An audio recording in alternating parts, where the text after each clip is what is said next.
కర్ణాటక ప్రభుత్వం పిల్లల భవిష్యత్తును దృష్టిలో పెట్టుకుని కీలక నిర్ణయం తీసుకుంది. రాష్ట్రంలో 16 ఏళ్లలోపు ఉన్న చిన్నారులు సోషల్ మీడియా వాడకాన్ని నిషేధిస్తున్నట్లు ప్రభుత్వం ప్రకటించింది.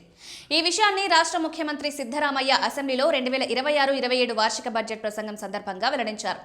చిన్నారులపై సోషల్ మీడియా ప్రతికూల ప్రభావం పెరుగుతున్న నేపథ్యంలో ఈ నిర్ణయం తీసుకున్నట్లు ఆయన తెలిపారు. ఇటీవల కాలంలో స్మార్ట్ ఫోన్లు, సోషల్ మీడియా వాడకం విపరీతంగా పెరిగింది. చిన్న పిల్లల నుంచి పెద్దల వరకు అందరూ ఎక్కువ సమయం ఫోన్లోనే గడుపుతున్నారు. ముఖ్యంగా చిన్నారులు సోషల్ మీడియాకు ఎక్కువగా అలవాటు పడడం వల్ల వారి మానసిక ఆరోగ్యం, చదువు, శారీరక ఆరోగ్యంపై ప్రతికూల ప్రభావం పడుతోందని నిపుణులు హెచ్చరిస్తున్నారు. ఈ పరిస్థితిని దృష్టిలో పెట్టుకుని కర్ణాటక ప్రభుత్వం కఠినమైన డిజిటల్ నియమాలను అమలు చేయాలని నిర్ణయించింది. ఈ నేపథ్యంలో రాష్ట్రంలో 16 సంవత్సరాల కంటే తక్కువ వయసున్న పిల్లలు సోషల్ మీడియా వాడకుండా చర్యలు తీసుకోనున్నట్లు ప్రభుత్వం తెలిపింది. అధికంగా స్మార్ట్ ఫోన్లు ఉపయోగించడం వల్ల చిన్నారుల్లో ఒత్తిడి, ఆందోళన, నిద్రలేమి వంటి సమస్యలు పెరుగుతున్నాయని పేర్కొన్నారు. ఈ సమస్యలు భవిష్యత్తులో పెద్ద సమస్యలుగా మారే అవకాశం ఉండడంతో ముందస్తు చర్యగా ఈ నిర్ణయం తీసుకున్నట్టు తెలిపారు.